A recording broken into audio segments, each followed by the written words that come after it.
부동산 투기를 단속하는 곳은 지방자치단체와 경찰이죠. 예, 그렇습니다. 그 지방자치단체 경찰의 주무장관이시죠. 네. 예.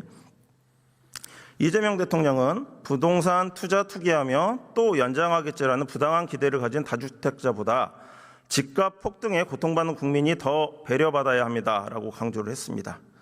저희 국회의원들도 모범을 보여야 되겠죠. 네, 그렇게 해주시는 것이 당연한 고위공직자로서의 자세가 아닐까 생각합니다. 하지만 그렇지 않은 사람도 있습니다. 국민의힘 장동혁 대표는 대통령은 다주택자를 마귀의 영혼을 판 사람들이라고 공격한다. 그런데 청와대에도 내각에도 마귀들이 한둘이 아니다. 이재명 대통령도 실거주하지 않는 아파트를 4년 넘게 갖고 있다. 집값이 떨어진다고 믿는다면 진작 팔았을 것이다 라고 말했습니다. 사실관계 바로 잡겠습니다. 대통령님은 1가구 1주택자입니다. 사실을 호도하지 말기 바랍니다. 그러나 정작 장 대표 본인은 어떻습니까? 2025년 3월 재산신고 기준으로 지분 소유를 포함해 본인과 배우자가 총 6채의 아파트, 단독주택, 오피스텔을 보유하고 있습니다. 전세권도 대전에 2군데나 갖고 있습니다. 장동혁 부부 대체 어디에 살고 있습니까? 팔 다리가 따로따로 살고 있다는 얘기가 많습니다. 이러고도 대통령과 청와대, 정부 여당을 비판할 자격이 있겠습니까? 국민 앞에 최소한 염치라도 있어야 되는 거 아닙니까? 장관께 질의하겠습니다. 작년 11월 국토위 여당 의원 일동 명의로 장동혁 부부에 대한 고발장이 제출이 되었습니다. 알고 있습니까? 네, 알고 있습니다. 수사 어떻게 진행되고 있는지 말씀해 주십시오. 제가 그 개별적인 사건에 대해서 수사 보고를 받고 있지는 않습니다. 그렇습니까? 예, 알겠습니다. 아마도 경찰에서 그 법률과 원칙에 따라서 수사를 하고 있을 것으로 생각합니다. 몇 가지 제가 구체적으로 말씀을 드리겠습니다.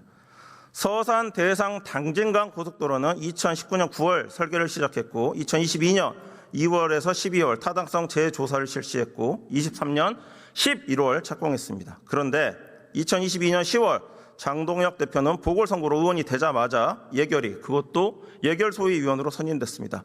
예결위 서면 질의로 이 고속도로 사업 528억 증액 요청을 했고 실제 그 다음에 정부 예산으로 80억이 순증되었습니다. 화곡리 1-47번지 땅입니다. 문제는 이 고속도로 종점에서 불과 2km 떨어진 곳에 배우자가 약 214평 땅을 갖고 있다는 겁니다. 애초 이마이였다가 현재는 창고용지로 지목까지 변경된 사안입니다. 인근 중개사에 물어보니 10년 만에 땅값이 최대 10배 가까이 올랐다고 합니다. 배우자는 기획부동산을 했고 국회 예산소위위원인 남편은 이해충돌 방지 혐의를 일으켜가면서 예산을 반영시켜 사업을 시작했습니다. 종점 2km에는 본인들의 땅이 있었습니다. 본인 명의 자체를 신탁원부에서 숨기기도 했습니다. 심지어 서면지를 검토하고 예산 반영에 동의한 사람이 누군지 찾아봤습니다. 양평고속도로 종점 변경 관련 수사를 받고 지금은 구속돼 있는 김호 서기관입니다. 저는 장동혁 부부의 이 투기에 대해 제2의 양평고속도로 종점 변경 사건이라고 확신합니다. 이러고도 제1 야당의 대표로서 당당합니까? 이러고도 부동산을 갖고 정부 여당을 비난할 수 있습니까? 제발 염치를 차리시기 바랍니다. 이뿐만이 아닙니다. 화곡리 36-77, 36-76번지 임야 땅도 문제입니다. 장동혁 부부가 이 땅을 필지 분할한 후에 19년 4월 매입했는데 기획부동산 실패로 2019년 7월 가압류가 결정되기 3개월 전에 매입한 겁니다. 가압류가 예상이 되니까 서로 짜고 치고 가압류 직전에 장동혁 부부에게 땅을 챙겨준 것입니다. 또 있습니다. 가련이 546-34번지 약 570평 임야 문제입니다. 화면을 보시면 등기부 등본상 매입 계약을 5개월 먼저 했는데 등기 접수는 맨 마지막에 하는 이상한 신공이 발휘되게 되어 있습니다. 위에 있는 곽모 씨는 장동혁 대표의 부인이며 아래에 있는 곽정모 씨는 부인의 동생, 즉 장동혁 대표의 처제로 추정됩니다. 자전거래, 차명거래, 전형적인 가족 투기꾼의 모습입니다. 장관님, 부동산 감독원 설립 곧 예정돼 있죠? 네. 당연히 이 부분 문제가 되겠죠?